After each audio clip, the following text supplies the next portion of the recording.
Buenas, bienvenidas y bienvenidos a este nuevo vídeo de C-Sense Academy. En esta oportunidad intentaremos abordar una temática muy recurrente dentro de nuestras jornadas y presentaciones: cómo determinar la capacidad de campo de nuestros suelos. Un tema clave para poder interpretar correctamente los datos y tomar buenas decisiones de riego. Primero veremos algunos conceptos sobre la composición del suelo, la capacidad de campo y cómo es el comportamiento del agua dentro del suelo. Como vemos en esta gráfica, el suelo está compuesto por tres fases: sólida, líquida y gaseosa. La fase sólida se subdivide en una parte mineral compuesta por arena, limo y arcilla, lo que en sus distintas proporciones definen la textura del suelo, y una parte correspondiente a la materia orgánica. La fase gaseosa y líquida hacen mención a la porosidad del suelo. El sistema poroso de un suelo tiene diversos tamaños y forma y determina la capacidad de almacenamiento de agua de ese suelo. La conformación tridimensional de estas fases es lo que se conoce como estructura del suelo. Por definición, la capacidad de campo es el agua o humedad que un suelo es capaz de retener luego de saturación y después de haberlo dejado drenar libremente, evitando las pérdidas por evapotranspiración hasta que su potencial mátrico se estabilice. Corresponde aproximadamente al contenido de agua del suelo a una tensión o potencial mátrico de menos 33 kilopascales. Generalmente, este contenido de agua se toma alrededor de 24 a 48 horas después de un riego o lluvia abundante. Depende del tipo de suelo. Por otro lado, el punto de marchitez permanente es el contenido de agua del suelo por debajo del cual las plantas se marchitan y no pueden recuperarse. Es el potencial hídrico del suelo más negativo al cual las hojas de las plantas no recobran su turgencia. Por convención, corresponde al contenido de agua a una tensión o potencial mátrico de menos 1500 kilopascales. El agua útil es la cantidad de agua que hay entre el punto de marchitez permanente y la capacidad de campo. Generalmente este será el rango en donde nos vamos a mover y de donde nuestros cultivos van a absorber el agua. A continuación, intentaremos observar los tres puntos de saturación, capacidad de campo y punto de marchitez permanente en dos extremos: un suelo arenoso y un suelo arcilloso. En ambos casos, vemos que el 53% del suelo pertenece a los poros y el 47% a la fracción sólida. La proporción del agua gravitacional, que es la que perdemos por drenaje, es significativamente mayor en el suelo arenoso, y el contenido de agua útil, que es el que está comprendido entre capacidad de campo y punto de marchitez permanente, apenas alcanza el 7%, mientras que en el suelo arcilloso este valor es del 18%. La altura a la que está ubicada el grifo representa hasta dónde pueden extraer agua las plantas. Por debajo del grifo, el agua no puede ser captada por nuestro cultivo. La curva de retención de humedad de un suelo nos muestra la evolución que tiene el contenido de agua con la succión de un suelo. La forma de esta curva va a depender de la textura, de la estructura y del contenido de materia orgánica. Como podemos ver, existe una clara diferencia en la morfología de una curva de retención de humedad entre un suelo arenoso y un suelo arcilloso, donde la cantidad de agua útil en el suelo arcilloso es significativamente mayor.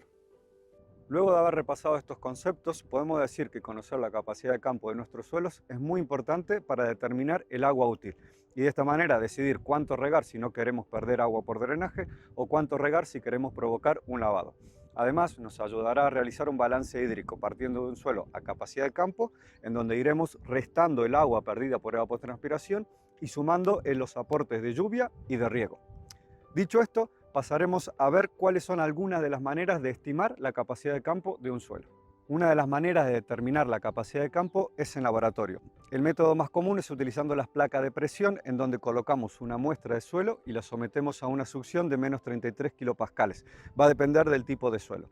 Algunos de los inconvenientes que presenta este tipo de metodología van desde la complejidad a la hora de tomar las muestras a distintas profundidades, de que esa muestra sea representativa de nuestra parcela, de que desestima por completo la estructura de nuestro suelo, ya que esa muestra hay que tamizarla, y por supuesto del coste económico que tiene este tipo de metodologías.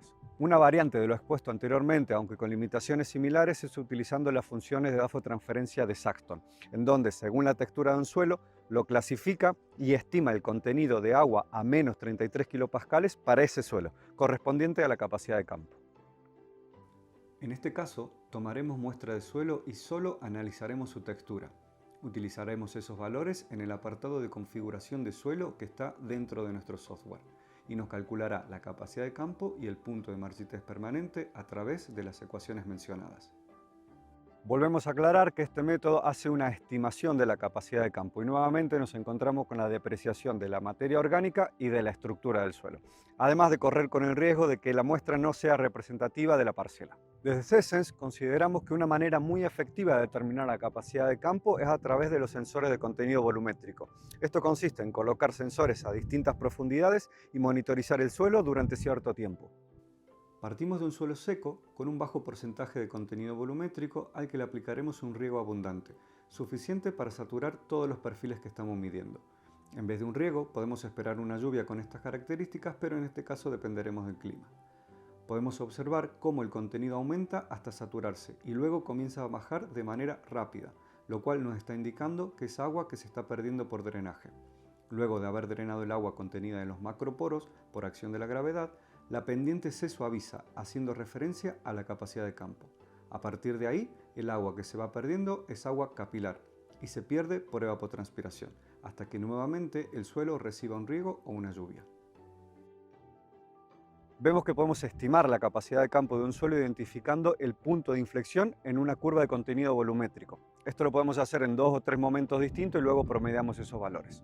Por último, dejamos una tabla en donde hemos identificado la capacidad de campo a través de las ecuaciones de transferencia de Saxton y a través de las curvas de contenido volumétrico, en donde podemos evidenciar la diferencia que hay entre uno y otro método. Se observa que para el perfil de suelo comprendido de 0 a 20 centímetros, la capacidad de campo calculada con las ecuaciones de Saxton es de 32%, mientras que según los gráficos de contenido volumétrico, la capacidad de campo debe ser de 28,1%. Resaltando una diferencia de casi el 4% entre una y otra. Lo mismo sucede con el perfil de suelo comprendido entre 20 y 40 centímetros. Como conclusión, podemos decir que los valores obtenidos a través del método de laboratorio o de las funciones de transferencia son aceptables, aunque presentan ciertas limitaciones como la desestimación de la estructura y de la materia orgánica. En contraposición, determinar la capacidad de campo a través de los sensores de contenido volumétrico es un sistema muy eficaz si sabemos interpretar correctamente los datos. Los invitamos a que se descarguen nuestra app gratuita, en donde tendrán una demo con una estación con este tipo de sensores para que lo puedan probar, además de muchas otras funcionalidades. Nos vemos en el siguiente video de SESENS Academy.